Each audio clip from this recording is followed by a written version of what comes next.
We use a lot of wood chip down on the plot, and there's quite a bit of debate around this stuff, particularly how you should use it and what state it should be in. In spring, there's always a load of competition from gardeners to get the stuff that's composted, which is obviously the best. See that? Nice and dark in colour. Pretty much sow straight into that. Easy on the eye.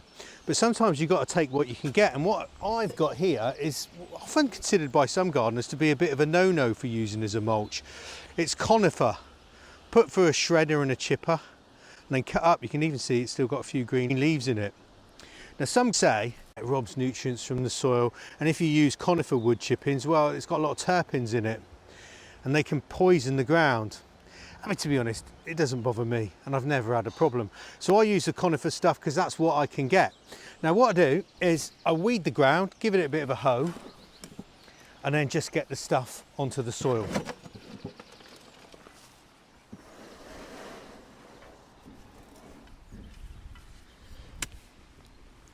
Now, like any mulch, what this is doing by covering the ground is locking in the moisture. It's shading the earth, and that's what happens in nature, in woodlands, in forests, in meadows. There's always a layer of dead plant material covering the soil, and that locks in the moisture, a bit like if you're boiling a pan of peas. It stops all the water evaporating, and it brings up moisture just underneath the mulch.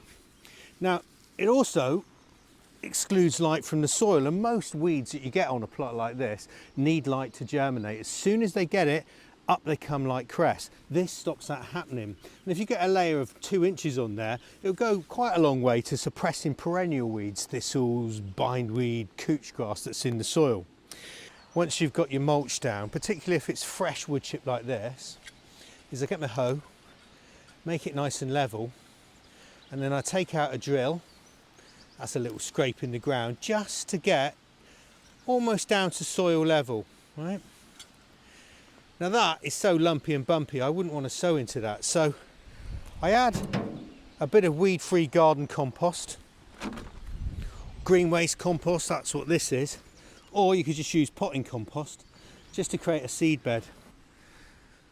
That's a much more friendly environment for small seeds to germinate.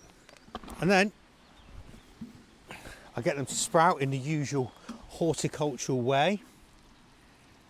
Water the drill. The H2O connects the surface of the soil where the seeds will be with the water in the ground. Helps sort of suck the seeds and the soil below together.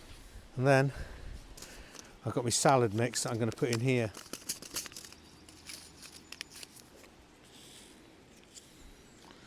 Pinch of seed. Put out across the drill like that.